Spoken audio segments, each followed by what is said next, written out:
Merci de votre fidélité à la Télé News, chaîne de la liberté. Bienvenue dans cette émission, l'invité de Patrick Lokala. Si vous ne vous êtes pas encore abonné, c'est le moment de le faire. Vous vous abonnez, vous likez, vous partagez, vous informez aussi aux autres que Télé News est une chaîne de la liberté qui donne la parole à tout le monde. Et désormais, aujourd'hui, nous allons encore une fois revenir sur la création de l'Alliance Fleuve Congo, AFC, lancée à Nairobi, en Kenya, par Kone Nanga, accompagné de quelques officiels du M23. Juste après la création, le gouvernement congolais est monté au créneau à rappeler les ambassadeurs de la RDC basés à Nairobi et auprès de la communauté des États de l'Afrique de l'Est en Tanzanie. La RDC, à travers Félix et Antoine Tshisekedi Tshilombo, a même exigé que le gouvernement kenyan puisse arrêter Bertrand Bisimwa et Kone Nanga, les extrader le plus rapidement que possible en République démocratique du Congo pour être jugés à cause de la création d'un mouvement politico-militaire. La réaction du président kenyan n'a pas aussi tardé. William Ruto a, à son tour, recadré Félix Antoine Tshisekedi Tshilombo. Il a déclaré qu'on ne peut pas arrêter qui que ce soit pour avoir fait des déclarations. Nous sommes des pays différents et c'est antidémocratique. Mais il respecte tout de même la position de l'État congolais de rappeler ses ambassadeurs au pays. Je poserai la question à mon invité pour qu'on comprenne finalement qu'est-ce qui se passe avec les alliés de Félix Antoine Tshisekedi Tshilombo après de sourires éclatants avec Paul Kagame. Nous avons été agressés par le M23 après des sourires éclatants avec Denis Sassou Nguesso. Cela ne lui a pas empêché d'inviter les Rwandais et leur donner des concessions de terre pour la culture. Et enfin, le cas William Ruto, avec qui on a souri, on a mangé, on a ri, mais qu'aujourd'hui il s'avère comme l'un des pays qui donne son espace contre la République démocratique du Congo. Jusqu'où irait cette guerre? Est-ce que Félix est capable vraiment de faire mal au Kenya ou qu'il est dans un état faible et qu'il ne pourra rien faire? Je vais poser la question à l'invité qui certainement aura des analyses à faire concernant cette situation. Tenue probable ou improbable des élections en RDC, il ne reste qu'à peu près 24 heures et quelques heures seulement avant la tenue de scrutin. Beaucoup de langues disent qu'il n'y aura pas élection, il y aura un petit report technique de 10 à 15 jours. La CENI, pour sa part, avec l'État congolais, affirme, martèle qu'il y aura bel et bien élection à la date prévue. Les avions que nous sommes allés chercher en Angola ne sont pas venus, mais au moins l'Égypte nous a quand même donné quelques avions, sans oublier une partie aussi des flottes de la MONUSCO. Nous allons y revenir avec ces cartes d'électeurs défectueuses, ces listes, ces soupçons de fraude, ces déclarations de dénonciation de quelques agents de la Commission électorale nationale indépendante. On ne manquera pas d'évoquer toutes ces questions tout au long de cette émission. Sortie médiatique de Jean-Pierre Bemba Gombo. Visiblement, il fait de Moïse Katumbi sa cible préférée. Pourquoi cet acharnement? Pourquoi cette colère de Jean-Pierre Bemba contre l'ancien gouverneur du Katanga? Est-ce qu'il est vraiment celui qui veut ravir le pouvoir en telle enseigne que cela a créé une sorte d'agitation dans les rangs de l'Union sacrée de la nation? Bemba est-il vraiment dans son rôle de ministre de la Défense ou du porte-parole du gouvernement? A-t-il usurpé un tout petit peu les attributions de Patrick Mouyaya? Notre invité va nous éclairer sur la nature des déclarations de Bemba et ce qu'il compte faire. Il a même menacé qu'en cas de désordre, nous allons faire recours à la force publique pour monter. Mais qu'est-ce qu'il fait de cette force publique contre le Rwandais, les Ougandais qui nous agressent jour et nuit? Mais aussi, il a révélé au grand public que Moïse Katumbi Katumbi a acheté. Il a appelé ces messieurs a acheté une organisation russe spécialiste de piratage de fichiers électoraux, et c'est le cas au Congo. Il dispose des renseignements, l'État congolais dispose des renseignements d'après Bemba sur le piratage organisé par Moïse Katumbi pour préparer ses propres résultats et perturber la stabilité du pays après les élections au cas où il ne serait pas proclamé par la Commission électorale nationale indépendante. Quid l'avenir du Congo après les élections? Et s'il y a trouble, Félix Tshisekedi va-t-il être arrêté pour ces crimes qui pourraient probablement être perpétrés après les élections? Surtout qu'on promet d'utiliser la force publique. Et dans les pays africains, lorsqu'on utilise la force publique, c'est très souvent pour des bavures, pour semer la terreur. Voilà le menu. Abonnez-vous. C'est le temps de recevoir notre invité, Alain Bolodjoa Ibola. Alain Bolodjoa Ibola, bonjour. Bonjour à vous, bonjour à tout le monde. En tout cas, merci beaucoup pour l'opportunité. Comment allez-vous? Oui, ça va, bien que le pays va très mal, ça va. Le pays... surtout, la ville de Kinshasa. Elle apparaît de plus en plus sale. Ça donne l'impression comme si nous sommes dirigés par deux fous. Je vois la saleté joncher nos rues. Je vois les désordres qu'il y a dans la circulation de véhicules. La régulation de la vie nationale apparemment n'est plus au rendez-vous. Je viens de laisser des gens devant la résidence du gouverneur, celui qui est présenté comme gouverneur. C'est lui qui est le gouverneur. C'est lui qui est présenté comme gouverneur. Je ne sais même pas si il s'est déjà réveillé. Et probablement quand il va se réveiller, il va aller chanter, danser, alors que la population quinoise attendait à avoir un gouverneur assez sérieux, capable de résoudre ce problème. On se rend compte que la ville n'est pas gérée. Et c'est là, se voit aussi dans d'autres provinces. Pour vous, parce que tous les gouverneurs sont candidats, tous les députés et ministres provinciaux sont candidats, tous les ministres nationaux apparemment sont candidats. Je dirais, bref, tous les voleurs reconnus sont candidats. Et cela fait que le pays n'est pas géré. Le pays n'est pas géré. Il n'y a pas que la saleté, il n'y a pas que de routes avec beaucoup de trous. Il n'y a pas que cette mauvaise gouvernance que nous constatons, il y a aussi le phénomène Kuluna qui bat son plein, mais n'est pas dans son angle naturel. Cette fois-ci, nous avons vu, selon les images, un vice-gouverneur accompagné de la police et de quelques personnes habillées en tenue civile qui ont commis quand même énormément de dégâts dans la partie, je crois, est de Kinshasa. Je parle de Kingabwa. Personnellement, je voudrais savoir comment vous avez apprécié ou analysé ces images. Est-ce qu'il y a la manipulation? Bon, en tout cas, effectivement, le vice-gouverneur a une part de responsabilité dans ce qui s'est passé à Kingabwa, surtout qu'il a été invité par la Cour de cassation. Non, mais invité par la Cour de cassation pour quelle suite? Parce que nous savons qu'il a été invité, d'abord. Mais invité, oui, mais pour quelle suite? On avait aussi invité M. Kabouya. Il n'y a pas eu d'issue, justement, parce qu'ils sont exemptés de peine. Ce qui est vrai, c'est que dans la catégorisation de Kuluna, il y a aussi le Kuluna VIP. Le Kuluna VIP? Oui. Ce sont ces Kuluna qui se permettent de poser des actes en violation de la Constitution, en violation de loi et même de la loi morale, justement parce qu'ils se considèrent exonérés de peines et de sanctions. Et cela relance les débats sur la qualité de la justice. Aujourd'hui, tout le monde sait que la justice congolaise n'est pas au service du peuple, mais au service de plus offrants. Qui peut arrêter ces messieurs dans ces pays? L'État peut l'arrêter. Non, mais l'État n'existe plus apparemment. Ce sont les sauts d'humeur des individus qui ont surplombé pratiquement toute la vision sur l'égalité devant la loi. Ces messieurs, avec ces milices, ont eu à saccager, à violenter des gens. Nous avons des vidéos, il y a des déclarations, sauf peut-être si ces déclarations sont fausses. Il ne sera pas inquiété. Il a été invité et après, certainement, il n'y a pas de suite. Donnons quand même la chance à cette procédure. Non, mais la chance à cette procédure, en réalité, si on était en face d'une flagrance, il devait être jugé en flagrance et en réalité, il devait être condamné. Plus les temps passent, plus il a de l'avantage sur la justice. Il se pourrait aussi qu'il soit proclamé, élu, et à la fin, on va vous dire, non, il y a des immunités. Non, c'est comme ça que ces pays fonctionnent. Essayez de vous imaginer si ces messieurs étaient membres d'un parti politique de l'opposition. Ils seraient aux arrêts.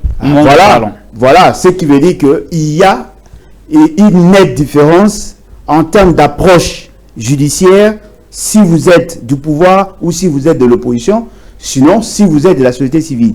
La justice ne fait pas bien son travail, la justice attend des dictats, des orientations politiques, parce qu'il est vice-gouverneur, et pourtant ce que nous avons vu dans le vidéo, ça prouve à suffisance qu'il y a effectivement des gens qui sont capables de tuer au nom de leur pouvoir.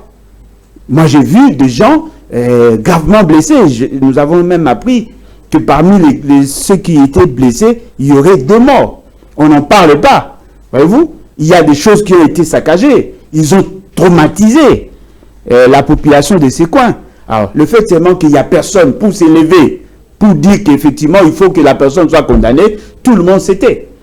Et ce n'est pas seulement cette population-là. J'ai vu, suite aux vidéos partagées, le terrorisme dans la ville de Kinshasa. On a saccagé, on a brûlé une église. Juste parce qu'on a fait allusion à l'agression de Franck Diongo. On a pris un candidat président de la République. On l'a terrorisé jusqu'à telle enseigne qu'on l'a poussé à encenser un autre candidat. Et ils ont pris les vidéos, ils ont balancé. Ces gens-là sont identifiables.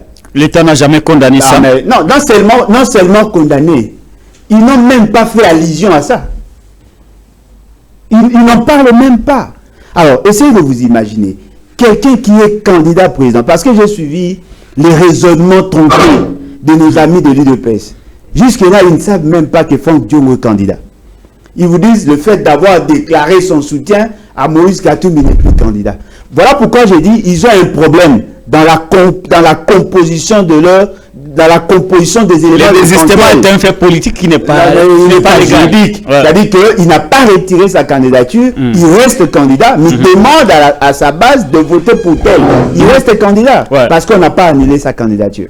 Vous comprenez? C'est-à-dire qu'au regard de ce que nous voyons, de ce que nous vivons, en tout cas, si on me dit que nous sommes gérés par de fous, je ne vais pas hésiter. Ouais, très bien, merci beaucoup. Derrick Loukeba, vous allez nous préparer un petit extrait de Corneille Nangaa à l'occasion de la création de son alliance Fleuve Congo.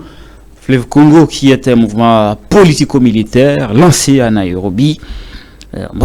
Tout le monde a déjà visionné cette déclaration, mais il est quand même important d'y revenir et de la rediffuser ici pour besoin de pédagogie, parce qu'à la télé c'est la démonstration. La télé n'est pas comme la radio, hein. La télé il faut démontrer. Alors je ne sais pas si nous avons la vidéo d'Eric. Si nous avons la vidéo, on va juste prendre une minute. Question pour nous de nous rafraîchir la mémoire, de voir, de revenir sur le contexte de la création de cette alliance Fleuve Congo, qui est un mouvement politico-militaire qui regroupe à son sein les éléments du M23, d'autres groupes armés, mais aussi des regroupements politiques et des personnalités politiques. Suivons Corneille Nangaa à Nairobi et nous nous retrouvons après.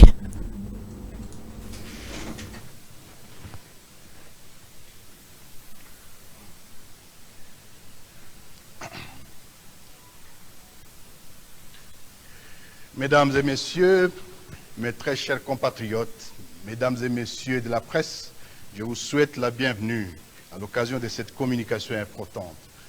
Nous adressons le message de ce jour au peuple congolais, à nos frères africains et à la communauté internationale. Appel à l'unité nationale pour la stabilité de la République démocratique du Congo. Mû par la volonté de sauver la nation en danger et de restaurer la dignité du Congolais, la République démocratique du Congo en tant qu'État. Animé par la volonté du vivre ensemble, de l'unité et de la cohésion nationale, et d'en finir définitivement avec l'insécurité généralisée, les tueries et les massacres massifs des populations, ainsi que les idéologies génocidaires véhiculées par les forces négatives alliées au régime de Kinshasa, avec comme conséquence des déplacés congolais et réfugiés, principalement dans la partie orientale du pays. Convaincus que les statuts et le bien-être du Congo ne dépendent que des Congolais eux-mêmes et pas d'autres, considérant que la problématique de l'insécurité et l'instabilité consécutive à la faiblesse, sinon à l'absence de l'État, dure depuis plus de 3 décennies sans aucune solution durable.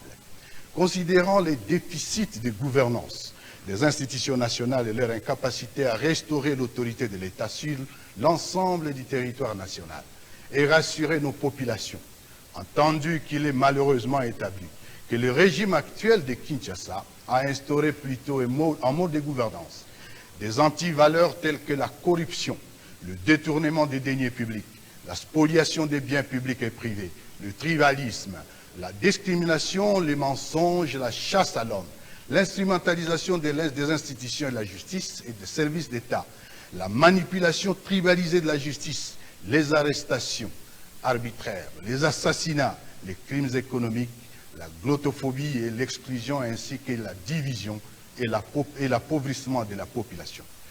Vu que le régime de Kinshasa a fait le choix délibéré de sous-traiter la sécurité nationale en utilisant la guerre comme fonds de commerce, sacrifiant les forces armées de la République démocratique du Congo au profit des mercenaires étrangers et des forces négatives qui écument l'Est du pays, y sèmant mort et désolation. Étant donné que le gouvernement de la RDC viole délibérément la Constitution, les lois de la République et tous les traités internationaux conclus par notre pays, étant tous témoins de la confiscation du processus électoral en cours par le même régime à tous les niveaux et sa décision d'opérer un coup d'État électoral, nous basons sur l'article 64 de la Constitution de la République démocratique du Congo. Lançons ce jour un appel à l'union de toutes les forces politiques, sociales et militaires de la République démocratique du Congo. Décidons d'œuvrer ensemble pour la mise en place d'une dynamique structurée pour la refondation de l'État et la résolution des causes profondes des conflits récurrents pour le retour de la paix définitive en République démocratique du Congo. Notre plateforme est dénommée Alliance Fleuve Congo, AFC en sigle. Notre appel s'adresse précisément au groupe et sensibilité. De retour sur ce plateau de Télénews, l'invité Alain Brolo-Joa Ibola, président du parti politique Lèvons-nous et bâtissons le BAT. Vous venez de suivre Corneille Nangaa. D'emblée, quelle est votre première réaction? Bon, ma première réaction, c'est de lui dire que je ne peux pas répondre à sa main tendue. Je ne peux pas répondre à son invitation. Je décline l'offre parce qu'il est impropre. Mais je voudrais quand même, ensemble avec ceux qui nous suivent, réfléchir un peu sur le contenu. La première des choses qui m'a attiré, qui m'a tiqué, c'est la dénomination de cette fameuse organisation. Alliance Fleuve Congo, AFC. Congo. Le fleuve Congo n'appartient pas qu'à la République démocratique du Congo. On doit préciser cela. Nous partageons le fleuve Congo avec Congo-Brazzaville. Vous comprenez? Une bonne partie appartient aussi à l'autre, à ces pays frères que nous appelons Congo. Quand il dit Alliance Fleuve Congo, ils veulent prendre, l'intention est de prendre en charge le problème du Congo, RDC, ou aussi du Congo-Brazzaville. Si ce n'est pas ça, ils doivent revoir leur dénomination, parce que ça donne l'impression comme s'ils veulent traiter le problème de tout le pays qui profite du fleuve Congo. Deuxième de choses, ce sont les sociétaires. Monsieur Nangaa, qui vient de la société civile, qui est parmi les bandits qui ont créé la désolation dans ces pays en falsifiant les informations sur la volonté du peuple à porter quelqu'un à la tête du pays. C'est lui qui a été le technicien, c'est lui qui était l'un des co-auteurs, la personne qui a appliqué cette vision indécrottable de M. Kabila à déstabiliser la nation. Eh bien, c'est monsieur qui a fait de M. Félix Tshisekedi ce qu'il est aujourd'hui, s'associe avec deux personnes qui étaient aussi hier alliés à M. Félix Tshisekedi. Parce que n'oubliez pas que c'est monsieur, le M23 a été réchauffé, a été redynamisé, a été récréé sur base des actions maladroites de M. Félix Tshisekedi. Ils ont fait l'M23 était invité à Kinshasa pendant 14 mois chez nous. Ouais. Et je suis sûr et convaincu, pendant tout ce temps-là, M. Félix Tshisekedi aurait certainement envoyé ses émissaires pour aller parlementer avec le M23. Ils ont eu beaucoup d'opportunités pour se mettre ensemble. Ce qui est surprenant, c'est lui qui a fait de M. Félix Tshisekedi ce qu'il est aujourd'hui, s'associe avec des gens qui étaient hier alliés à M. Félix Tshisekedi pour protéger son pouvoir contre ceux qui lui ont donné la possibilité d'être là. Qui nous dit que ces gens-là ne sont pas en train de nous berner? Parce que les deux ont été avec M. Félix Tshisekedi. Les deux ont eu à travailler avec M. Félix Tshisekedi pour qu'il soit maintenu au pouvoir. Donc vous comprenez qu'il y a un problème. Un autre élément que l'on doit soulever. Les objectifs du M23 sont connus. Le M23 a notamment pour objectif de sécuriser les intérêts de ce que eux appellent les Banyarwanda. Ça fait partie de leurs objectifs. Ils se battent, d'après eux, pour protéger ou préserver les intérêts de ceux qu'ils considèrent de vulnérables, de Banyarwanda. Donc, M.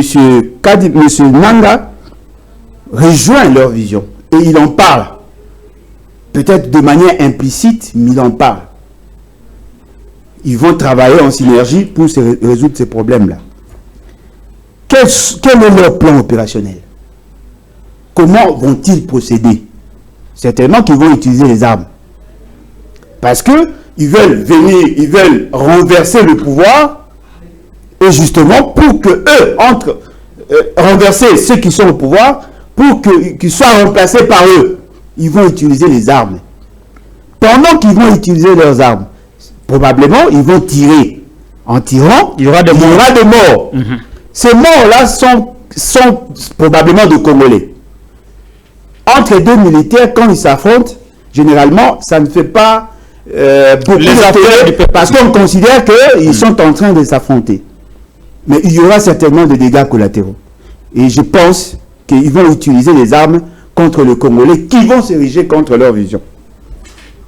Deuxième niveau, la réaction, que ce soit au niveau interne qu'au niveau extérieur.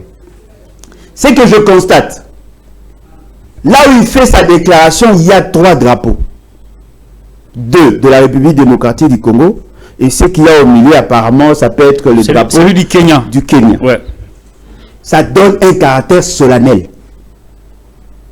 Parce qu'il y a un drapeau. C'est-à-dire que lorsque vous organisez une activité et que vous mettez le drapeau, ça donne un caractère solennel. Question. Pourquoi? Est-ce que le Kenya est le parrain de ce... Non, mais on arrive là. Ouais, allons-y. Ouais. C'est-à-dire que le fait seulement qu'il y a le drapeau d'un pays, ça donne un caractère solennel. Le pays doit certainement être impliqué. Parce que si le pays n'était pas impliqué, ils allaient juste louer la salle, faire leur déclaration, on n'allait pas trop reprocher à ces pays-là. Mais lorsque on prend les symboles de votre pays et que ces symboles-là servent de décor aux étrangers pour faire une déclaration, peut-être qui énerve certaines dispositions de notre constitution. Là aussi, je vais y arriver. Ça donne un caractère solennel. Le Kenya ne doit pas dire qu'il n'est pas impliqué. Le Kenya a dit qu'il n'est pas impliqué et qu'il va ouvrir une enquête sur les organisateurs de cet événement. Non, ça c'est la version officielle. Non, mais oui, la version officielle, non officielle, l'essentiel, moi j'ai vu les drapeaux. Que dit la Constitution? Parce que quand on pose un acte, on doit la confronter au référentiel. Peut-être que vous ne serez pas surpris. Mais je vous dis, tout ce que Nanga a dit est conforme à la Constitution. Tout ce que Nanga a dit est conforme à la Constitution. Il s'appuie sur une disposition constitutionnelle et sur des faits factuels. M. Félix Tshisekedi se comporte effectivement en dictateur. M. Félix Tshisekedi a pollué l'environnement politique. M. Félix Tshisekedi a tribalisé l'État. M. Félix Tshisekedi a signé des accords qu'il ne respecte pas. M. Félix Tshisekedi, c'est-à-dire qu'il a posé tout ce que Nanga a dit. Un coup d'État électoral. Non, mais tout ce que Nanga a dit, il a totalement raison. Mais son plus grand péché, il n'a pas tenu compte de la sensibilité de quoi? De la population par rapport au Rwanda, par rapport aux questions que lui-même a soulevées. Nous sommes contre Félix Tshisekedi. Nous sommes contre sa dictature. Nous ne sommes pas prêts à s'allier avec le Rwanda. Exact. Pour faire la guerre, Félix. Si nous n'arrivons pas à supporter M. Félix Tshisekedi, c'est le fait de nous avoir humiliés au stade de martyr. Yonani Oboya Kagame. Si nous sommes contre Félix Tshisekedi, c'est justement parce qu'il a amené Kagame à Goma en obligeant la population à venir l'accueillir. Si nous sommes contre M. Félix Tshisekedi, c'est justement parce qu'il a considéré toutes nos victimes comme des dégâts collatéraux. Tout celui qui combat M. Félix Tshisekedi et qui s'allie, qui crée une dynamique soutenue par le Rwanda devient automatiquement notre ennemi. C'est le cas de Nanga. C'est le cas de Nanga. C'est-à-dire qu'il pouvait avoir de bonnes intentions, bien que c'est un homme très sale, mais il a procédé par la plus mauvaise manière. Il est avec des amis du Rwanda. Je voudrais vous dire que le comportement du gouvernement me surprend. Quel gouvernement? Parce que notre gouvernement a rappelé ses ambassadeurs. Non, mais voilà, non, il n'a pas rappelé les ambassadeurs, il a rappelé le beau-frère de leur chef. Quel ambassadeur? Quel beau-frère? Non, mais attendez. Au Kenya, qui est là-bas? C'est M. John Nyakero, non? C'est le beau-frère à M. Tshisekedi. Mais c'est un Congolais qui a été nommé ambassadeur. Non, mais pourquoi est-il ambassadeur là-bas? Peut-être qu'il a des compétences. Non, mais le compétent, il était protocole d'État. C'est vrai qu'il dépendait du ministère des Affaires étrangères. Il était protocole d'État à l'époque de Kabila. Et alors? En quoi est-il diplomate? Comment pouvez-vous envoyer des gens qui n'ont pas l'expertise? Vous allez faire de moi un ambassadeur. Disons seulement que l'État congolais a rappelé son ambassadeur. Non, mais justement, si l'ambassade fonctionnait normalement, l'alerte allait déjà être lancée. Parce que dans nos ambassades, il y a un service qui est chargé de donner des informations de renseignement et même le comportement de certains Congolais. L'ambassade, d'abord, c'est comme un service d'espionnage dans non, mais effectivement, voilà pourquoi l'ambassadeur est un espion du Congo, un espion officiel. Réellement, c'est connu en fait. Ouais. Voilà pourquoi j'ai dit, le fait seulement que M. Félix Tshisekedi n'a pas sélectionné de bonnes personnes pour être des ambassadeurs, il semble être surpris. Il a rappelé son beau-frère. Qui est ambassadeur il a rappelé son beau-frère. Mais moi j'ajoute qui est ambassadeur au Kenya. Non, mais il a rappelé son beau-frère. Voilà. Et puis deuxièmement, le rappeler pourquoi? Parce que moi je vous ai démontré noir sur blanc que le Kenya est dans la vision Imatuchi. Je l'ai démontré. Depuis toujours. Je vous ai démontré qu'il y a KCB, Kenyan Commercial Bank, cette banque qui a racheté Tembe. Vous savez qui a soutenu le rachat de cette banque? Qui? C'est M. Félix Tshisekedi. Oh, c'est M. Félix Tshisekedi qui a soutenu le rachat de BCDC. C'est M. Félix Tshisekedi avec Equity. C'est M. Félix Tshisekedi. Lorsque nous vous disons que le Kenya fait partie des ennemis de la République, il nous a chanté ici. Pourquoi? Parce qu'à l'époque, la personne le président, l'ancien président, était son parrain. C'est dans les mêmes circonstances que le cash a été créé. Vous comprenez? C'est-à-dire que M. Félix Tshisekedi a créé cash dans les mêmes circonstances. Et parmi les propos, ils ont tenu pratiquement le même propos que ce qu'a tenu Nanga. Peut-être eux ne sont pas en alliance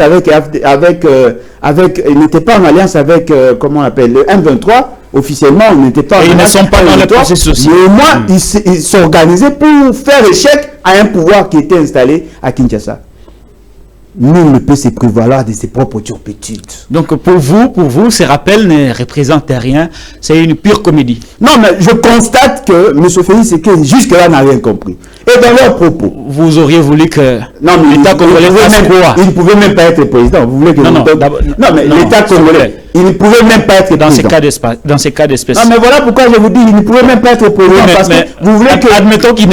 Admettons que ce n'est pas lui qui est le président de la République. À cet instant, on n'allait même pas avoir cette situation. C'est une hypothèse. Un homme sérieux. C'est une hypothèse. Un homme sérieux. Et que le Kenya est devenu comme une base arrière contre ceux qui veulent. Non, le Kenya ne peut pas être une base arrière. À ce moment-là, je suis dans les hypothèses. Non, mais voilà pourquoi j'ai dit. Ouais. La réaction de M. Félix Tshisekedi, apparemment, ils veulent nous faire croire que le fait qu'ils ont fait cette déclaration, le Kenya veut soutenir la création de ces mouvements. N'oubliez pas que tous ceux qui sont appelés comme groupes armés ont été reçus par M. Félix Tshisekedi dans les mêmes circonstances. Apparemment, les gens semblent oublier. Il a reçu tous ces groupes armés là-bas. M. Félix Tshisekedi a eu à échanger avec les groupes armés. Même ceux qui sont là maintenant, là, le M23, ils ont été reçus là-bas. À cette époque, son parrain était le président. Lorsque nous disons à M. Félix Tshisekedi, attention, le Kenya n'est pas votre ami. Le Kenya a tout fait pour avoir un président qui est dans la vision Imatuchi. Ce monsieur avait des fonctions avant. Il a eu à faire des déclarations contre nous. M. Félix Tshisekedi ne voulait pas. Je l'avais rappelé hier. Aujourd'hui, on se rend compte qu'au lieu que M. Félix Tshisekedi prenne le soin de réfléchir, au moins pour une fois, non, il réagit de manière épidermique. Et qu'est-ce que nous constatons? La réaction du président kenyan est fondée. Vous êtes agité pour rien. S'il vous plaît, avant d'aller à la réaction du président kenyan, vous auriez voulu que Félix Tshisekedi réagisse de quelle manière? Non, mais pourquoi avoir rappelé les ambassadeurs alors que l'activité telle que menée pouvait être étouffée dans l'œuf? C'est-à-dire qu'il fallait avoir une capacité d'anticipation. Si nos ambassades fonctionnaient normalement, s'il y avait effectivement des diplomates, avant d'organiser cette activité, certainement qu'il y a eu une procédure qui a été menée. En réalité, nos services de renseignement commis au niveau de l'ambassade devaient déjà savoir qu'ils allaient organiser. Le déplacement de M. Nanga ne peut pas passer inaperçu pour le gouvernement congolais. Parce que si nous avons un pays sérieux, des services qui fonctionnaient de manière optimale, on devait les tracer. On devait savoir où il allait. Parce qu'il devait déjà, d'après ce qu'on nous présente, un élément malicieux. On devait savoir où il allait, qui fréquentait, et pour permettre à ce que nous arrivions à étouffer l'affaire dans l'œuf. Ils ont été défaillants. Et même dans leur déclaration. Qui a pris la position du gouvernement? Après le Conseil des ministres? Ou sinon... C'était le ministre des Affaires étrangères qui a rappelé, qui a d'abord interpellé, invité l'ambassadeur Kenya. Une procédure administrative, mais qui devait être sous-tendue par une dose de politique. C'est maladroit. C'est maladroit. Il fallait plutôt inviter l'ambassadeur kenyan ici pour que l'on sache si effectivement leur gouvernement n'était pas impliqué. Et lorsque vous suivez la réaction de ces présidents-là, il vous dit clairement, comme vous les avez... La réaction de William Ruto est légitime. Non, c'est légitime pour lui. Au niveau de leur pays, c'est légitime. Il dit qu'on ne peut pas arrêter quelqu'un parce que d'après lui, Félix lui aurait demandé d'arrêter Nanga, voilà pourquoi je dis c'est ridicule. Les extrader au pays. Voilà pourquoi je dis c'est ridicule. Lui dit, on ne peut pas arrêter des gens. Mais pour avoir fait quoi? Pour avoir fait des déclarations. Ah mais oui, la déclaration. Lui aussi, il a fait des déclarations. Le Kenya, c'est un État démocratique et qu'on n'arrête pas des gens comme ça. Le Kenya n'est pas un pays. C'est ça que lui, il a dit. Oui, le Kenya n'est pas un État démocratique. C'est ça que lui, il a dit. Le Kenya est devenu une mafia. Mais ce qui est vrai, c'est un pays souverain. Voyez-vous? Ici, dans ce pays, il y a des gens qui tiennent de rencontres, qui font des déclarations ici, contre Sassou Nguesso. Peut-être on ne les diffuse pas. Il y a des réunions qui se font dans ces pays contre Sassou Nguesso avec des étrangers. Ce n'est pas pour autant qu'on doit couper la coopération parce qu'il y a quelqu'un qui a fait des déclarations. Si c'était le cas, Kabila aussi allait retirer, allait rappeler ses ambassadeurs à l'époque. Il suffit seulement d'être lucide, il suffit seulement d'être calme. Nous sommes effectivement en face d'un grand problème. Mais on n'a pas de grands hommes. Vous comprenez? C'est-à-dire que les gens réfléchissent comme des gens de la rue. Vous êtes en face d'un gouvernement. Ce n'est pas un parti politique. Ce gouvernement a aussi le devoir de défendre leur souveraineté. C'est un pays souverain. C'est à vous maintenant de voir comment vous allez résoudre le problème. Deuxièmement, sur le plan opérationnel, le Kenya ne peut que créer les cadres et le financement. Le Kenya ne peut pas servir de base arrière. Comment vont-ils procéder? Mais diplomatiquement, quand on reçoit quand même des gens qui font des déclarations contre un État, un pays allié. Non, ils n'ont pas fait. Non, cela peut poser des problèmes. Non, mais voilà des incidents diplomatiques. Non, voilà pourquoi j'ai dit, c'est là où ça dénote de l'absence d'une intelligence situationnelle. C'est quand même une bêtise de croire qu'ils n'ont pas fait une déclaration contre un État. Ils ont fait une déclaration contre une administration, contre un pouvoir. C'est différent. C'est différent. Je prends le cas ici. Le combattant font des déclarations en Belgique. Pourquoi on ne ramène pas on ne ramène pas, on ne rappelle pas les ambassadeurs. C'est dans la même situation. Parce qu'ils ont fait leur déclaration sur base de dispositions constitutionnelles. Vous comprenez? Ils ne viennent pas pour renverser le régime politique, mais plutôt pour renverser un pouvoir malsain. Même s'ils étaient dans un pays tel que l'Angola, où il y a la famille de Félix Tshisekedi, ils n'allaient pas être extradés. Vous demandez à un pays d'extrader des gens qui ont fait des déclarations. Si, par exemple, M. Félix Tshisekedi avait demandé qu'on arrête le chef de M23, on pouvait comprendre parce qu'ils ont posé des actes répréhensibles. Ah, mais lui-même l'a déjà rencontré plus d'une fois. Mais voilà pourquoi Nairobi, pourquoi est-ce qu'il demanderait de la... Cher ami, tel que nous sommes là, il y a des membres de M23 qui ont pris des photos selfie avec des gens ici. Très bien. Alors, tout le monde a avancé. Alors, nous, au niveau de la société, nous constatons que la population apparemment est perplexe. Apparemment, la population n'a pas pris position, ni pour Félix Tshisekedi, ni pour Nanga. L'essentiel de Congolais, apparemment, considère que ce que Nanga a fait, c'est normal, parce qu'il a fait référence à une disposition constitutionnelle. Mais je voudrais nous rappeler, si un tel monsieur se permettait de renverser le pouvoir, de s'établir, il va nous gagner 2 fois. Parce qu'il a détourné notre volonté, et puis deuxièmement, il veut utiliser nos frustrations pour renverser ces pouvoirs de la honte afin d'installer un autre régime qui ne nous sera pas favorable. Nous pensons que l'article 64 est une solution. Oui, nous soutenons les dispositions pertinentes de l'article 64. Mais nous pensons qu'il n'y a que le peuple, il n'y a que les victimes de cette mauvaise gouvernance qui en ont droit. Tout celui qui a participé à la création du monstre Tshisekedi de son régime n'ont pas droit au chapitre. Vous n'avez pas le droit de faire référence aux dispositions pertinentes de l'article 104, alors que si nous entrons dans le fond, dans une analyse profonde de ces dispositions, vous allez comprendre qu'on dit un individu ou groupe d'individus qui prend le pouvoir par la force. Nanga en fait partie. Nanga fait partie de ceux qui ont pris le pouvoir par la force. C'est lui qui a déclaré M. Félix Tshisekedi vainqueur des élections de 2018. Voilà. Bon, on va avancer. Je ne sais pas comment pouvons-nous appeler ça, ce qui se passe maintenant entre le Kenya et le Congo.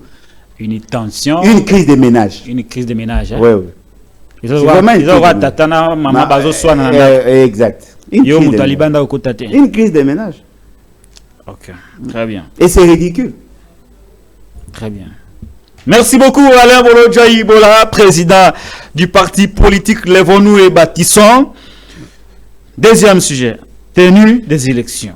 Alain Bolodja, il ne reste que 24 heures et quelques heures seulement avant que les Congolais n'aillent probablement aux élections le 20 décembre. Les avions que nous avions demandés à l'Angola ne sont pas venus, mais au moins l'Égypte nous a volé au secours avec la MONUSCO. Les déploiements avancent, mais seulement, il y a des gens qui pensent qu'il s'organise une fraude électorale. Des agents supposés ou prétendus de la CNI ont tenté de dénoncer ce qu'ils considèrent comme une fraude électorale en faveur de Félix Antoine Tshisekedi Tshilombo, d'Éric Lunkeba. Réalisation. Voilà, on va prendre la vidéo des agents de la Commission électorale nationale indépendante qui ont dénoncé ce qu'ils qualifient de fraude électorale en faveur de Félix Antoine Tshisekedi Tshilombo. Ils ont requis l'anonymat parce que ce sont des agents à visage caché. Nous allons vraiment cette fois-ci prendre ces deux agents et puis nous allons poser la question à Alain Bolodja. Bien que nous n'avons pas les moyens d'authentifier la déclaration, mais d'un côté, ces deux agents ont dénoncé, de l'autre côté, Jean-Pierre Bemba également n'a pas manqué d'incriminer Moïse Katumbi Tchapoué par rapport au piratage du système électoral. Mais suivons d'abord les deux agents de la Commission électorale nationale indépendante. Nous sommes membres du bureau de vote à Kinshasa Nous sommes venus pour dénoncer la fraude qui se prépare à travers la présidence et l'ANER en faveur du candidat président de la République, Félix Tshisekedi. On nous a fait signer PV avec des chiffres inimaginables et inacceptables. Nous sommes venus ici pour dénoncer ces complots. Nous ne voulons pas participer à la guerre ou à un schéma qui peut favoriser la guerre au pays. Et nous appelons la communauté internationale et nationale de venir intervenir sur cette affaire. Et nous rappelons que le dernier communiqué de la CENI était mensonge. Biso toza ba agent serré. Toboyi makila ba kongomane tanga susu na mboka oyo. Ndeko kadima complicité o azali ko sala na bandeko ya présidence na bandeko ya ANER pour na candidat na bango numéro 20. Ndeko Tshilombo ezali koluka kotia mboka na bopikiliki na kopanza Congo. Biso totali tolobi na oyo na ba PV oyo bango basigné se biso pona ndeko Tshilombo bino moko boyedi bilan na ye bilan eza négatif biso pona lokumu ya Congo pona bendela ya Congo tolobi eloko oleka te bakongomani toye po toloba na bino te communauté internationale azala témoin likambo oyo ekosamba na mboka na biso ya Congo biso en tant que bapatriote congolais tolobi eloko ekoleka te Congo eza ya biso nyonso mais oyo ezosala na ngonga oyo na makambo oyo ezoleka na kuku biso en tant que bakongomani tolobi eloko oyo ekoleka te ekoleka ta moke te yango tosengi na communauté internationale na communauté nationale bofungola miso na moyibi oyo ndeko Tshisekedi oyo akosala na mboka na biso mpona baélection azala. Vous venez de suivre les deux agents prétendus de la Commission électorale nationale indépendante qui sont revenus sur la fraude électorale qui se prépare en faveur de Félix Antoine Tshisekedi Tshilombo.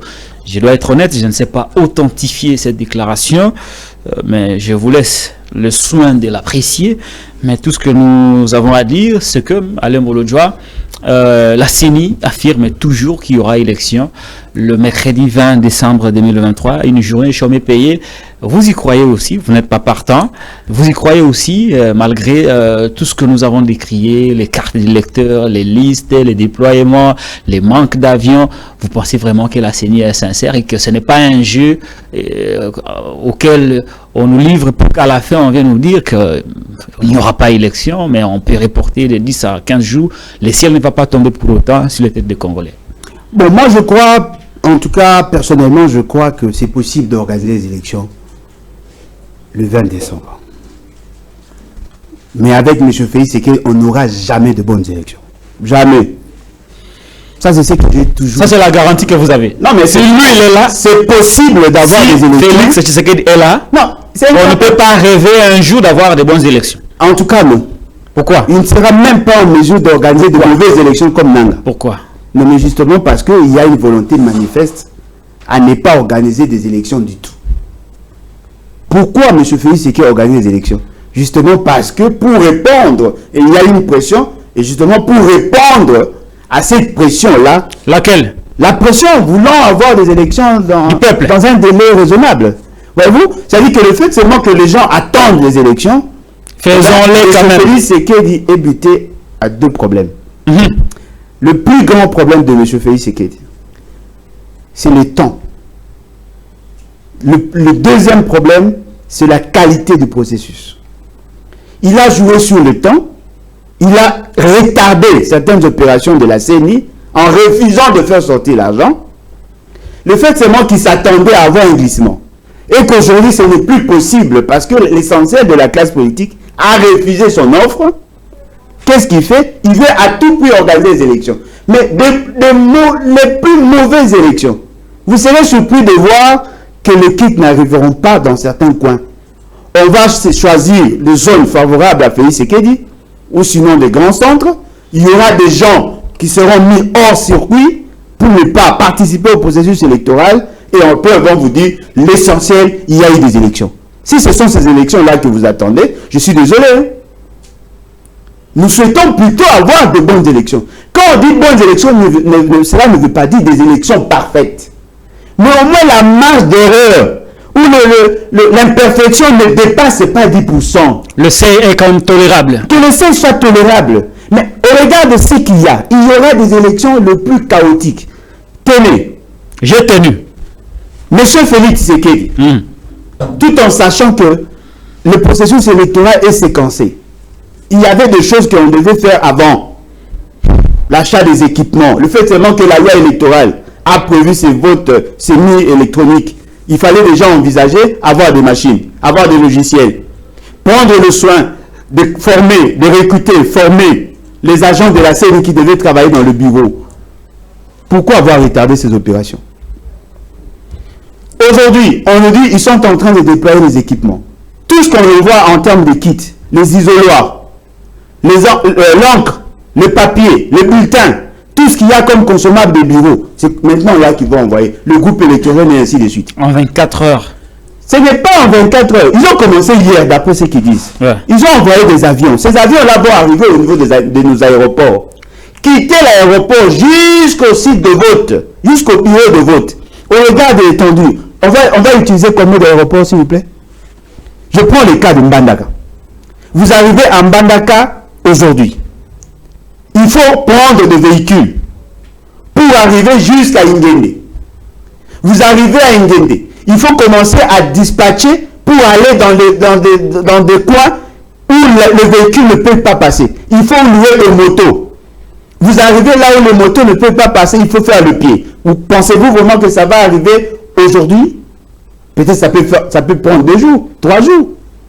S'il n'arrive pas, ils vont vous dire non, voilà, nous avons la volonté de faire, l'essentiel c'est arriver à Ingende, les gens de Ingende ont voté, et donc on va publier les résultats. Ça ne sera pas voté vert comme à l'époque de Mobutu. Et ce qui est aberrant, ce qui est très grave, ils ont présenté à notre population ce monsieur comme un expert. Les premières opérations menées par lui ayant comme résultat le quart d'électeurs. Allez voir la qualité. Non, même si vous n'avez pas pu avoir les duplicata, eh bien, vous pouvez arriver au niveau du bureau de vote, vous donnez juste votre nom, on va vérifier sur la liste. Non, franchement. Non, essayez de vous imaginer. Comment peut-on organiser le 4... Sincèrement, je me rends compte qu'il y a des bandits dans ce pays. Ce sont des bandits. Vous avez voulu que nous ayons des cartes pour identifier les électeurs. Et vous abandonnez l'option de la carte, vous commencez à utiliser la liste. Quelqu'un qui arrive, déjà les photos là ne sont pas assez lisibles, espérons que là-bas ça sera lisible, et certainement qu'ils vont utiliser soit la machine, ou soit ils vont utiliser des listes imprimées. Quelqu'un qui arrive, qui n'a pas de carte, s'il y a des ressemblances entre moi et mon frère, moi je n'ai pas de carte, j'arrive là, je dis, moi c'est elle. Vous regardez, vous trouvez effectivement, il s'est fait enrôler là. Il vote pour Félix Tshisekedi alors que moi j'avais l'intention, lui il avait l'intention de voter pour une autre personne. Vous allez faire quoi? La carte nous sert justement à avoir accès au bureau de vote. Mais là, vous êtes déjà en plein dedans et on commence à chercher si vous êtes fait enrôler là-bas. Même en termes de timing, en termes de temps. Il y aura des problèmes. Et si on ne trouve pas les noms? Et si on ne trouve pas les noms? Comment? Le premier cycle, d'abord, c'était comment on appelle?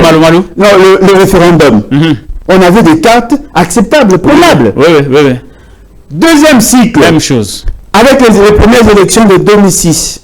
C'était de bonnes cartes. En 2011, de bonnes cartes. Exactement. En 2015, c'était de bonnes cartes. En 2017, pour les élections de 2018, c'était de bonnes cartes. Qu'est-ce qui s'est passé pour que nous ayons des cartes à usage unique? Alors que nous avons dépensé plus que ce que nous avons toujours dépensé. Qu'est-ce qui s'est passé? Il faut auditer. Il faut auditer. Et on ne sait même pas si les agents de la CENI ont déjà été recrutés. Je n'ai pas entendu l'appel. Je ne sais pas si on a fait appel à la candidature. Je ne sais pas si les gens ont souscrit. Je ne sais pas si les gens ont été recrutés. Et je ne sais même pas s'ils ont été formés. J'ai vu effectivement le formateur de formateurs être formé ici à Kinshasa. Mais les agents de la CENI. Très bien. La machine qui doit être utilisée, est-elle maîtrisée par les agents qui vont l'utiliser? Il n'y a même pas eu de sensibilisation voilà par rapport à l'utilisation du dispositif de vote qu'on appelle la machine à voter. On ne nous a même pas sensibilisés. Non, mais effectivement, du gangsterisme. Et à la fin, vous attendez à ce que je donne mon appréciation. Il y aura de mauvaises élections. Mais M. Félix Tshisekedi le sait pertinemment bien. Parce que c'est lui-même qui avait dit lorsqu'il participait à un culte quelque part. S'il y a de mauvaises élections, il y aura la guerre civile. Ah, c'était à l'époque. Non, mais à l'époque, quand il y avait toutes choses restant égales par ailleurs. Non, mais rien n'a changé. Aujourd'hui, il est au pouvoir. Mais les faits sont là. Les faits sont d'actualité. S'il y a de mauvaises élections, il y aura probablement guerre civile. Et cela ne veut pas dire que ça sera la guerre civile entre l'opposition et le pouvoir. Non. La guerre aussi peut commencer entre les membres d'une même famille. Parce qu'il y a conflit. Au regard de données sur le terrain, vous vous rendez compte? Il y a plus de méfiance au niveau de l'union sacrée. Il y a contestation de la procédure du processus électoral. Aussi au sein de l'union sacrée. Il y a certains membres de l'union sacrée, certains candidats, qui commencent déjà à prédire que l'UDPS veut rafler tout le poste au détriment des autres. Pourquoi n'avoir pas pris le soin de bien organiser les choses? Vous savez, ce qui me renforce davantage, j'ai toujours dit que rien de bon ne peut sortir de M. Tshisekedi. Voilà, c'est votre croyance qui n'est pas peut-être celle des autres. Il y a Jean-Pierre Bemba Gombo qui croit à autre chose que ce que vous croyez, que celle que vous croyez. Pour lui, par exemple, c'est Félix qui doit changer ce pays. Il a même battu campagne pour lui avec son hélicoptère. Et au retour de la campagne électorale de Félix Antoine Tshisekedi Tshilombo, Jean-Pierre Bemba vient de faire une déclaration grave et alors très grave. Il affirme que l'État congolais détient des renseignements authentiques concernant le piratage du fichier électoral, surtout de la centrale qui va confectionner les résultats par une société russe recrutée par Ndeko Moïse Katumbi Chapwe. Tolanda, déclaration de Jean-Pierre Bemba. Au micro de Christian Lusakweno, nous nous retrouvons après. Est-ce que le risque avec cette élection, avec tous les propos entendus pendant cette élection, ne sont pas partis crescendo d'une fracture, d'un démantèlement, d'un éclatement de cette République démocratique Absolument. Du Congo Je pense que vous avez une personne qui a des ambitions, comme je le dis, qui dépassent, je pense, tout entendement. Ce n'est pas de la démocratie qu'il est en train de faire. Je parle maintenant en tant que ministre de la Défense. J'ai, bien sûr, comme vous savez, ce qu'on appelle des renseignements sous l'administration du ministère de la Défense. Je vais vous dire ceci et je préviens la population de ce qui est en train, monsieur, de préparer. Monsieur le sait très très bien. Il le sait. Au moins ça, on peut lui donner, c'est qu'il est lucide. Il sait qu'il ne peut pas gagner les élections. Il ne peut pas gagner les élections parce qu'il ne peut pas tromper un peuple tout le temps et à tout moment. Et le peuple a très bien compris que ce monsieur est l'agent du Rwanda. Pourquoi? Le monsieur est son plus proche collaborateur, conseiller spécial, qui est aux arrêts. Nous avons découvert, lors de son arrestation, tous les contacts qu'il avait quotidiennement avec le M23. Est-ce que ce monsieur-là que nous parlons, veut-il dire qu'il n'était pas au courant de ça? Ce monsieur, je vais vous dire, il y a 3 mois exactement, à travers les renseignements, nous recevons des renseignements au niveau de la Russie. Suivez-moi bien. Ce que ce monsieur se prépare à faire, lui qui prône toujours la paix, sa chrétienté, Il a contacté une organisation russe pour pouvoir et donner beaucoup d'argent, parce qu'il est financé par des multinationales internationales que nous connaissons. Je ne donnerai pas les noms ici. Je connais les noms de ces personnes qui le financent. Et il a demandé à cette organisation russe de pouvoir entrer dans le système de la CENI. Dans le système de la Dans CENI. le système de la CENI, oui. Et nous avons la preuve de ça parce qu'il y a eu plusieurs tentatives d'attaque sur le site. Il a demandé à cette organisation, et ce que ce monsieur se permet de faire, il sait qu'il ne peut pas gagner les élections. Mais il va fabriquer des résultats à travers cette organisation, qu'il va faire publier. Et c'est là que je dis à la population, attention, attention. Parce qu'il a, comme son habitude, acheté des organisations de la société civile, et pas des moindres, et d'une grande organisation dont je ne citerai pas maintenant.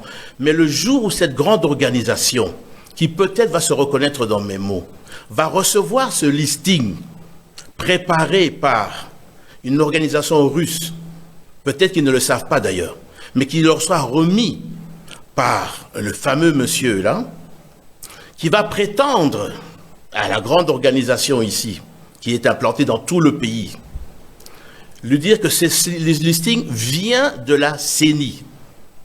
Peut-être que naïvement, ils vont prendre ça et ils vont pouvoir dire voilà les vrais résultats. Je dis attention, à la minute qu'il va faire ça, je vous appellerai et je vous dirai une fois de plus comment et pourquoi cette organisation a accepté de publier des faux résultats, parce que maintenant je leur ai dit qu'il va sortir des listings de faux résultats. Pire que ça, si ça ne réussit pas, ils vont essayer de mettre l'application, ils ne réussiront pas non plus, de chercher à mettre le feu dans le pays. Mais je le dis à ce monsieur, qu'il fasse attention au retour de flamme. On ne le laissera pas détruire pour ses ambitions personnelles, mafieuses, prendre et déstabiliser ce pays. Nous utiliserons la force publique pour rétablir l'ordre s'il essayait de mettre le feu dans le pays. Vos accusations sont graves et à ce stade, vous dites que vous avez des éléments, sont toujours sans suite et conséquences? Eh bien, écoutez, n'eût été la qualité de démocrate du président de la République. Il y a certaines personnes qui devraient déjà répondre de ces faits. Est-ce que le risque avec cette élection, avec tous les propos entendus pendant cette élection, ne... Venez de suivre Jean-Pierre Bemba Gombo qui a vidé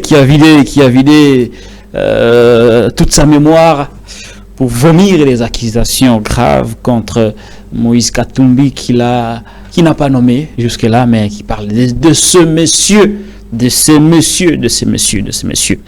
Alain Bouloudjo, vous avez suivi religieusement Jean-Pierre Bemba Gombo. Je vous vois très posé, très calme. Qu'est-ce qu'il y a? Est-ce que Jean-Pierre Bemba vous a vraiment mis du froid au dos ou qu'est-ce qui se passe?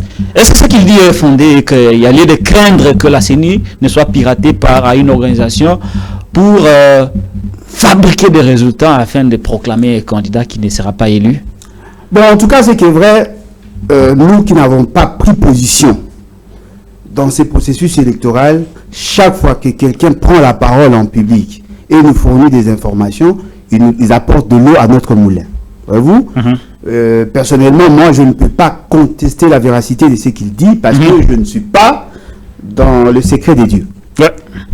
Monsieur Jean-Pierre Bemba ne veut pas identifier ou comment appeler monsieur Katumbi, le nommer, alors qu'il le connaît assez bien. N'oubliez pas que monsieur Jean-Pierre Bemba et Moïse Katumbi étaient dans RASOP. N'oubliez pas que monsieur Jean-Pierre Bemba et Katumbi étaient dans la Mouka. N'oubliez pas que ce sont les deux qui ont quitté la Mouka pour créer leur nouvelle dynamique, les amis de Félix Tshisekedi. Union sacrée. N'oubliez pas que ce sont eux qui ont porté, qui ont légitimé cette fameuse union dite sacrée. Et n'oubliez pas que même pendant qu'ils étaient dans l'union sacrée, ils se retrouvaient très souvent ensemble. C'est quelqu'un qui connaît. Je pensais qu'ils avaient quand même des liens, parce qu'ils ont une histoire commune. la moindre des choses, même au nom de l'élégance. Il suffisait seulement de citer M. Moïse Katumbi. Soit il a peur de citer son nom pour ne pas être traduit en justice. Voyez-vous? C'est quand même malsain, ce n'est pas élégant. Quelqu'un que l'on connaît, mais on refuse de citer son nom, et on dit c'est monsieur, c'est une sorte de manque de considération. Manque d'élégance à son niveau de responsabilité. Il dit agent du Rwanda. On reproche à Moïse Katumbi le fait de n'avoir pas trop cité, parce que je l'ai déjà entendu en train de citer le Rwanda, de n'avoir pas trop cité le Rwanda. Mais je voudrais maintenant demander à mon aîné, Jean-Pierre Bemba. Je n'ai jamais entendu M. Félix Tshisekedi citer l'Ouganda aussi. C'est quand même surprenant. Parce que même lui n'a jamais cité l'Ouganda. Parmi les pays qui causent désolation dans notre pays, les États qui causent désolation dans notre pays, il y a aussi l'Ouganda. C'est l'Ouganda qui a servi de base arrière au M23. Ce qui est surprenant, que ce soit lui, que ce soit M. Félix Tshisekedi, ils n'ont jamais eu le courage de citer Museveni. Est-ce parce qu'il fut son parrain, ou il est son parrain, ou sinon il y a une autre raison? Parce qu'ils ne sont pas les seuls. Aujourd'hui, on vient de rappeler l'ambassadeur du Kenya. Ils n'ont jamais soupçonné le Kenya, alors que moi j'en parlais. Pourquoi ils veulent présenter M. Moïse Katumbi comme agent du Rwanda? Ce qui est surprenant. Après avoir arrêté Escadela, ils ont trouvé dans son téléphone des preuves, des éléments compromettants. Ils ont trouvé qu'il était en connivence avec... Mais la question que lui devait se poser, et heureusement lui-même a dit qu'il n'est pas démocrate, pourquoi a-t-il été arrêté? Parce que si les raisons de sa détention sont venues après l'arrestation, on doit se poser la question sur la motivation première. Vous avez arrêté quelqu'un et vous avez trouvé dans son téléphone des informations compromettantes. Mais pourquoi l'avoir arrêté? Là, on n'en parle pas. Il dit, s'il y a des gens qui ne sont pas arrêtés parce que M. Félix Tshisekedi est démocrate. Non, parce que nous sommes dans une démocratie.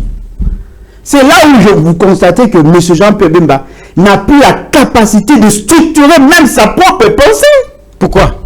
Non, mais justement parce qu'il y a eu des éléments qui ont quand même chambardé tout ça. Quels éléments? Non, mais je vous dis, c'est quand même surprenant.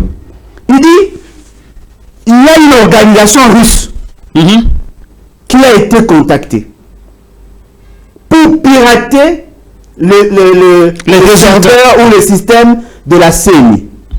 Cela veut dire que le système est vulnérable. Si quelqu'un peut utiliser à distance le système de la CENI pour publier de faux éléments ou de fausses informations, cela sous-entend en interne aussi, c'est possible que la CENI elle-même manipuler son propre serveur. Il met en évidence deux situations. La situation d'abord de Moïse Katumbi qui est en dehors du système pour donner de fausses informations par rapport à le système. Et en même temps, dans ce dire, on comprend que c'est possible qu'eux aussi fassent la même chose. L'avantage que lui a, il peut utiliser la force publique pour mater le piratage externe, ou s'il y a des réactions après. Et à leur niveau, personne n'a les moyens d'empêcher le système actuel ou le pouvoir actuel d'utiliser les mêmes méthodes pour falsifier certaines informations. Vous vous rendez compte que le problème, ce n'est pas d'avoir les élections, mais le problème, c'est de préparer à la contestation. Le pouvoir se prépare à la contestation. Oh, le pouvoir veut aussi contester. Si ce n'est pas Félix Tshisekedi, parce que Moïse Katumbi ne peut pas gagner, si ce n'est pas Félix Tshisekedi, donc il y a eu piratage et donc il faut manifester, ils vont utiliser la force publique. Quelle force publique? L'armée, la police, les services de renseignement et les milices. C'est ce qu'eux attendent. Ils n'ont pas investi dans la qualité des élections. Et ils s'attaquent directement à l'Église catholique. Lorsqu'il vous dit qu'il y a une organisation bien implantée qui aura à utiliser ces informations qui viendraient de la Russie, s'il y a cette publication, donc je viendrai vous dire pourquoi ils l'ont fait. Mon Dieu, apparemment il n'y a que Félix Tshisekedi qui est sain dans ce pays. Pourquoi doit-on limiter le raisonnement seulement par rapport à Félix Tshisekedi? Pourquoi Jean-Pierre Bemba va-t-il nous amener à consommer un tel produit aussi impropre? Pourquoi lui ne peut-il pas réfléchir au-delà de M. Félix Tshisekedi? Vous voulez me dire que dans ces pays, il n'y a que Félix Tshisekedi qui peut gagner? Vous voulez me dire que dans ces pays, il n'y a que Moïse Katumbi qui peut gagner? Si ce n'est pas Félix Tshisekedi, c'est qu'il a dit on a piraté. Mais pourquoi avoir choisi alors le système électronique? Si vous savez qu'avec ces machines, des gens extérieurs peuvent manipuler, pourquoi ne sommes-nous pas restés dans le comptage manuel? Pourquoi? Vous avez dit ici, dans ces pays, que vous avez réfléchi sur la fameuse loi électorale. Aujourd'hui, vous-même, vous mettez en exergue les faiblesses de ce système. À partir de la Russie, on peut manipuler les données. Mais pourquoi n'avoir pas accepté plutôt de continuer avec le système manuel? Vous imprimez, vous faites le comptage manuel, il y a les procès-verbaux, les fiches de résultats. Sur base de ces procès-verbaux, les fiches de résultats, vous publiez les résultats bureau par bureau. C'est au niveau de la compilation qu'il y aura probabilité de tricher. C'est au niveau de la machine parce que vous considérez les données numériques. Mais si vous êtes IA en dur, les Russes vont faire quoi? Ils ne peuvent rien. C'est que vous comprenez vous-même qu'ils ont relancé le débat. Moi, je pense que le plus grand problème aujourd'hui, c'est la qualité des hommes. Monsieur Félix Tshisekedi, Monsieur Moïse Katumbi, Monsieur Jean-Pierre Bemba, vous n'êtes pas propriétaire de ces pays. Ne pensez pas, bien que Moïse Katumbi n'a pas réagi, il n'a pas été à la base de ce que nous analysons. Ne prenez pas le pays en otage. Ne donnez pas l'impression que nous tous, nous sommes de cons, il n'y a que vous qui êtes intelligents. Pourquoi voulez-vous nous prendre en otage? Donc si ce n'est pas M. Félix Tshisekedi qui est triché, il faudrait que M. Félix Tshisekedi soit l'élu. Parce qu'il a eu à drainer des masses. Ces masses qui viennent, par ordre. C'est-à-dire qu'on oblige aux gens d'aller accueillir M. Félix Tshisekedi. Et vous prenez les vidéos, vous dites voilà, c'est sa popularité. Et ce qui est surprenant, c'est monsieur que vous appelez Jean-Pierre Bemba, qui fait la honte du Grand Équateur. Il est ministre en charge de la Défense. Si au niveau de l'Est, il n'arrive pas à rétablir l'ordre, ici à Kouamou, tous les gens sont en train d'être tués. Ici, il n'y a pas de Rwandais, hein? Ici, il n'y a pas un complot international, hein? Incapable de sécuriser la population. Au lieu de prendre son temps à faire le travail pourquoi il est payé, il prend tout son temps à faire le dialogue, le Sankara de M. Félix Tshisekedi. Et à la fin, c'est nous qui allons le payer. Et puis, il prétend être compétent. Chers amis, soyons sérieux. Moi, je pense que le renouvellement de la classe politique devient un impératif. On doit se débarrasser de ces gens. Ils sont nullement sérieux. Ils ne prennent pas. Ils n'arrivent pas à mesurer la portée politique de ce qu'ils font. Ils n'arrivent pas à mesurer la gravité de ce qu'ils font. Vous qui êtes en contact avec les services russes, on vous fournit des informations l'information selon laquelle M. Moïse Katumbi aurait contacté une organisation là-bas pour pirater les serveurs. Vous avez l'information, M. Moïse Katumbi a l'information, sauf l'organisation contactée. Il a dit ça. Il a dit que cette organisation n'est pas encore informée. Mais comment a-t-elle été contactée? Parce que lorsqu'on contacte un service, on doit lui dire ce qu'on veut faire. Comment cette organisation n'est pas informée des motivations de leurs clients, mais vous qui avez reçu le service de renseignement russe, vous avez reçu ces informations, vous avez l'information, mais les concernés ne sont pas informés. Vous comprenez par là, chers amis, que nous avons un sérieux problème en termes de qualité des hommes. Tous ceux qui se faisaient des illusions sur ce monsieur Jean-Pierre Bemba, voici la vraie mesure de ce qu'il présente, de ce qu'il représente en réalité. Il apparaissait grand, peut-être par rapport à sa taille. Peut-être par rapport à sa taille. Lorsqu'on l'appelait Baïmout, on pensait que c'était un homme. Il apparaît aujourd'hui comme un sous-être. Il apparaît aujourd'hui comme...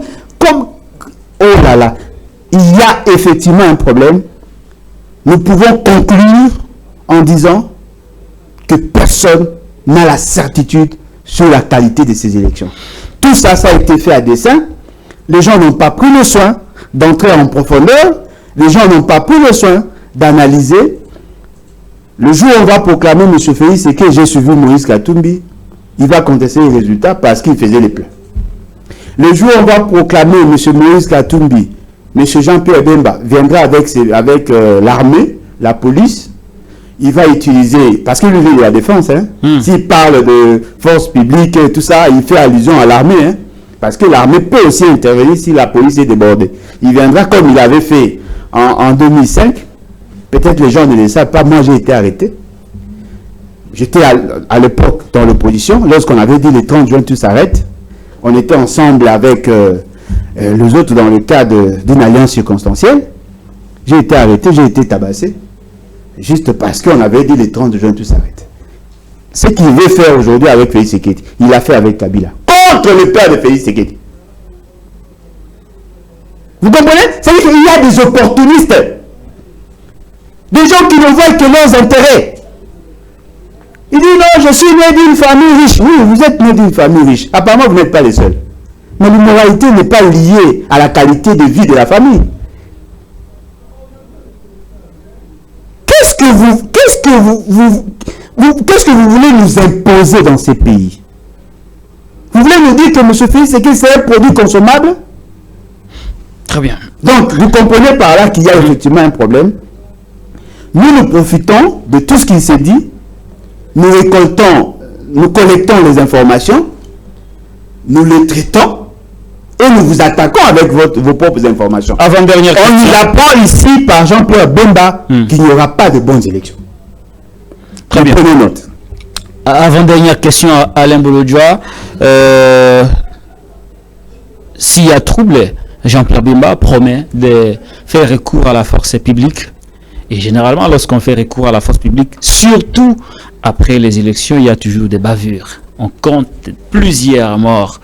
Et s'il y a des morts, à ce moment-là, qui répondra? Est-ce que c'est Félix Tshisekedi qui répondra Non, il sera arrêté. Ou c'est Jean-Pierre Bemba? Non, il sera arrêté. D'abord, M. Félix Tshisekedi sera arrêté. M. Jean-Pierre Bemba également. Parce que la population ne vous appartient pas. Ce n'est pas le fait que vous avez un candidat que vous soutenez, vous devenez propriétaire de ces pays. Ce n'est pas parce que M. Félix Tshisekedi est arrivé à la tête du pays par devoir scabreuse qui devient propriétaire de ces pays. Ces pays appartiennent à tout le monde. Tout celui qui va s'hasarder à créer désolation dans ce pays sera arrêté. Ne pensez pas que Félix Tshisekedi est aussi fort que ça.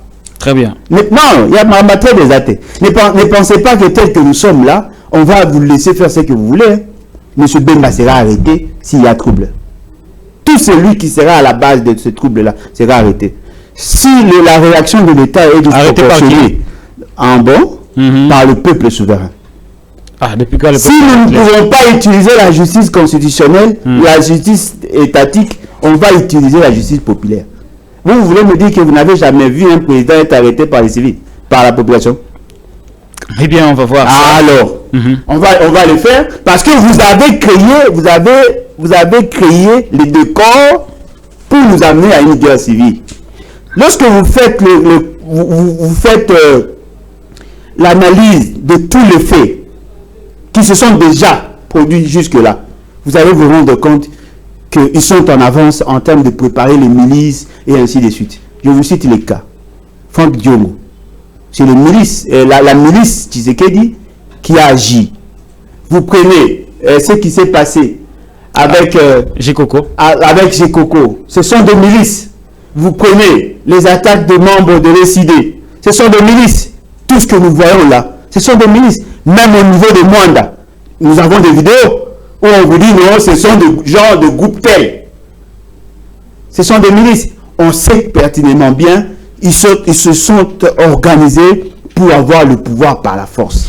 Alors, comme Bemba est spécialiste sur des questions d'insécurité et consorts, il va appeler ses troupes, ses militaires, ses badeux et tout ça, pour imposer sa discipline au détriment de la discipline de l'État.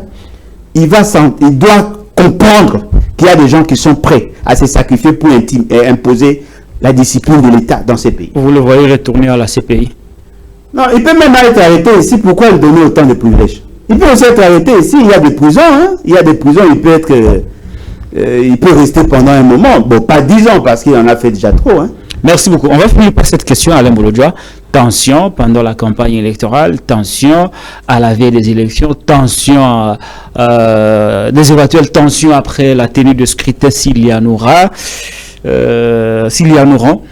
Alain Bolodjoa, comment voyez-vous l'avenir du Congo, le pays de Lumumba, de Simon Kimbangu? Bon, l'avenir pouvait être radieux si on avait une classe politique sérieuse.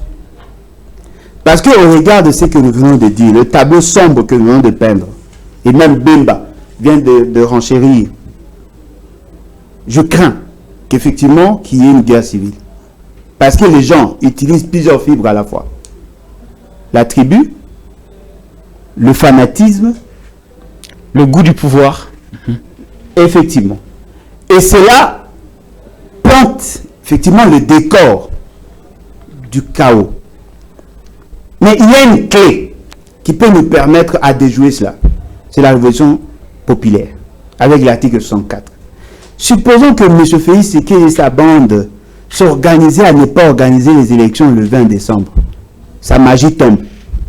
20 sur 20, ça tombe. C'est déjà un élément déclencheur. Supposons que les membres de sa famille politique, parce que même ce que Bemba ne sait pas, il est en train d'être utilisé comme paillasson. C'est-à-dire qu'on enlève la poussière avant d'entrer dans la maison. Il n'aura pas assez de députés. Là où lui compte avoir les députés, on va utiliser Guy Luando. Parce qu'on veut se débarrasser de Jean-Pierre Bemba. C'est aussi un challenger potentiel. Ils vont le faire avec Kamere, avec Bahati. Ils vont le faire avec Mbosso. Voilà le futur frustré. Ce sont eux qui vont enclencher ces désordres-là que nous créons. Et après, les autres viendront justement pour appuyer. Alors, essayez de vous imaginer une famille politique qui a des intérêts opposés. Parce que si vous suivez bien ce que M. Bemba est en train de faire, il est plus en train de battre campagne pour lui. C'est ça son retour politique. Et en même temps préparer ses députés à avoir plus de sièges. Ce que lui fait, c'est ce que l'UDPS fait également. C'est-à-dire qu'ils sont là avec des ambitions contradictoires, des ambitions opposées, mais ils sont en train de faire semblant de servir M. Félix Tshisekedi. Je vous dis, au regard de ce que nous avons aujourd'hui, il y aura probablement crise. Mais nous allons établir les responsabilités. Comme nous comprenons que la Cour constitutionnelle ne veut pas faire son travail, la justice populaire va agir. Tout celui qui sera à la base de ce qu'il y aura, probablement, sera pris en charge par la population. Merci beaucoup Alain Bolodjoa.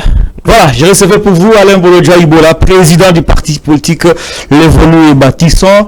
Merci Alain Bolodjoa d'avoir répondu à notre invitation. C'est à moi de vous remercier. Moïse Katumbi Tchapwe, candidat président numéro 3, est dans les airs, direction Kananga, pour clôturer sa campagne électorale lancée à Kisangani. L'émission a été réalisée par Derrick Lunkeba. Je suis Patrick Lokala. Si vous avez apprécié cette émission, abonnez-vous, likez, partagez et restez connectés sur Télénews, chaîne de la liberté.